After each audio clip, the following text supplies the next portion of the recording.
Жыл президентибиздин жарлыгына ылайык ыйман адият маданият жылдыгынын алкагында Каракулча мамлекеттик администрациясы менен бирдикте Каракулча райондук маданият бөлүмү атайын жобо түзүп, жерлерде айылдарда Каракулча ажары 2017 аттуу иш-чара өтүп келдик. Бүгүн ошол райондук туру болуп жатат. Райондук туруга районубуздан тандалып алынган, байыртадан аздектеп келген кыргыздын үрп-адат, каада салттарын, ошондой эле элибиздин нукура кыргыз жыттанган искусствосу менен бүгүн келип катышып отурушат.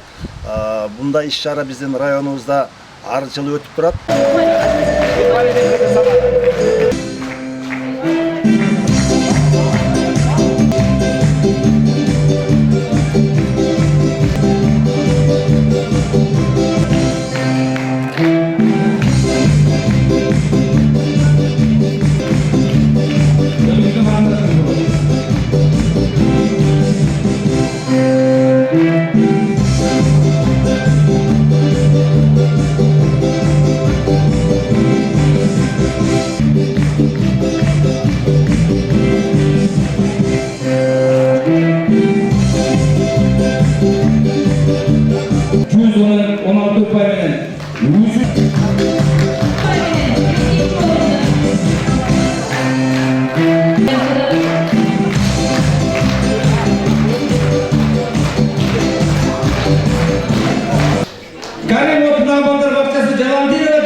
Эл ичи өнөргенчи, Таңшыбер Каракулча таланттары деген ушундай маданий иш-чаралар өтүп атат. Бунун негизги максаты, иш-чараны уюштуруунун негизги максаты бул элибиздин рухий жан дүйнөсүн байытуу болуп эсептелет. Мына мурда мисалга айта турган болсок, кыргыз элинде келин менен кайнененин мамилеси кандай болгон, кыргыздын кыздары кандай кийинген, кандай саламдашкан, мына ошол кыргыздын түпкүлүктүү уюткусун, баягы каада салтын биз жаштарга жайылталы деген максатта ушундай иш-чараларды уюштуруп атабыз.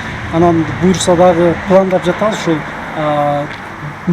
жигиттердин Каракулжа мыктысы деген жигиттердин арасында дагы бир кароо сынак өткөрсөк деген алдыбызга максаттарды койдук. Мен Мамат Муса кызы Мактадгүл Каракулжа аймактык оорукананын атынан катыштым. Ушул жерде балаган калыстарга, мени колдогон жөрмандарыма аябай чоң рахмат. Ошол уюштуруп аткан Каракулжа ажары 2017 сынагын уюштурган да аябай чоң рахмат.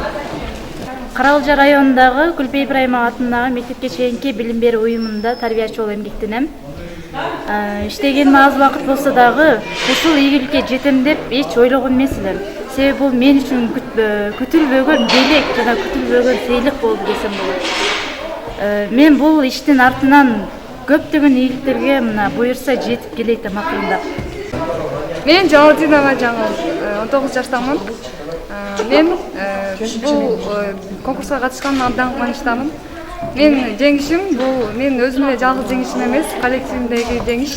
Папама, атама жана бир туугандарыма арнайм. Мен бул конкурска биринчи орунду алам деп деле ойлогон эмесмин.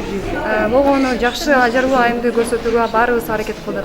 Бардык катышкан кыздарга дагы терең ыраазычылык билдирем. Бул организацияны уюштурган адамдарга, акимге, Кандыбек агайларга бардыгына терең